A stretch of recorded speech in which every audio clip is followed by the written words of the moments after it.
Well, the first big storm of the season is about to arrive. Here's a live look from Sierra at Tahoe right now, and they are actually expecting a good dusting of snow over the next day. Looks like they had some snow from that previous storm already, but that's good news for snowboarders and skiers. Right, you want as much natural snow mixed in with the machine-made snow as possible as the resorts get closer to opening. 2 weeks from today, most of them are going to try to open up. Really? They're going to have a little bit more as we head through this weekend, so we'll take a look at the snow aspect of this in a couple minutes. First, let's focus on the rain around the Bay Area. And I'm going to turn on the radar on our floor map here. And the first showers, showed you this on the kind of traditional perspective a few minutes ago, just now making their way into northern Sonoma County. There are some locally heavy downpours embedded within this.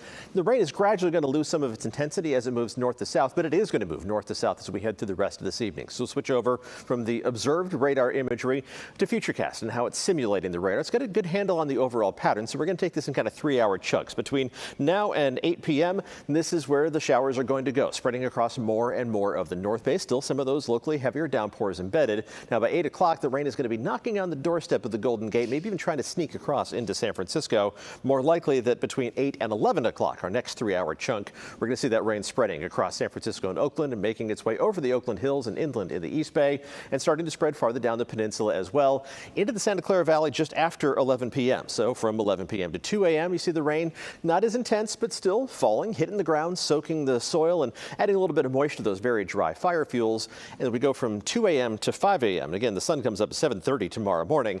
We're talking about the last of the showers already moving out well before the sun comes up on Saturday. So this is going to be a brief rainmaker, but we're talking about some decent amounts overall. So let's take a look at how much we expect as we head through the next roughly 12 hours or so with this first rain event, significant rain event of the season.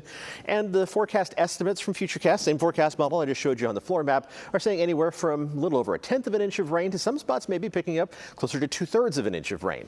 In general, I would say a 1/10 of an inch to a 1/4 inch of rain is what we can expect. There are going to be some spots that manage to overachieve on that and pick up a little bit more as we head through the rest of tonight and into very early tomorrow morning. In the Sierra, this is going to be a snowmaker above 5,000 feet in elevation. Forecast models estimating about 3 to 6 inches of total snowfall. There's a winter weather advisory there, so travel is going to be not impossible but tricky along both US 50 and I-80. Now we want to add up as much snow there and as much rain around the Bay Area as possible because in the wake of the system, the winds are going to become gusty and offshore as we head through Saturday night into Sunday. So these are the hour-by-hour wind gusts for the North Bay and the East Bay from Saturday night through about midday on Sunday. And those winds are going to accelerate as we head through the first few hours of daylight on Sunday. We're going to see some gusts approaching 40 miles an hour already by noon on Sunday, and that is going to be a straight north to south wind.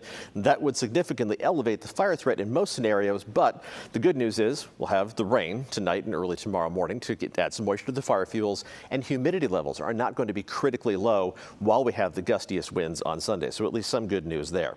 Let's talk about temperatures for tomorrow. Once the rain moves out, we're going to manage to warm up to a decent extent, but temperatures again are going to mostly in the 60s. The North Bay Valley is reaching up into the mid to upper 60s by the afternoon.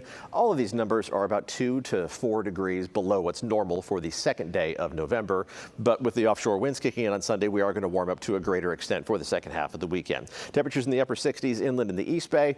Everybody's temperatures in the middle portion of the 60s around the bay with some upper 60s in the Santa Clara Valley, low 60s right along the coast. So not bad for the start of the weekend. And then we're going to see temperatures warming up again to a greater extent with those offshore winds. The 7-day forecast for inland parts of the Bay Area shows the warming trend kicking in on Sunday and then temperatures running in the low to mid 70s through all of next week. And after the rain moves out early tomorrow morning, that's it for the rain. We don't have any rain in the forecast through the duration of the 7-day forecast other than maybe a stray shower in the first few hours of daylight on Saturday. Temperatures around the bay are going to be hovering in the low 70s, a couple degrees above normal through the first full week of November. And even along the coast, the warm up is going to be noticeable with high temperatures reaching up into the mid to maybe even upper 60s. And another burst of offshore winds is likely for the entire Bay Area on Wednesday.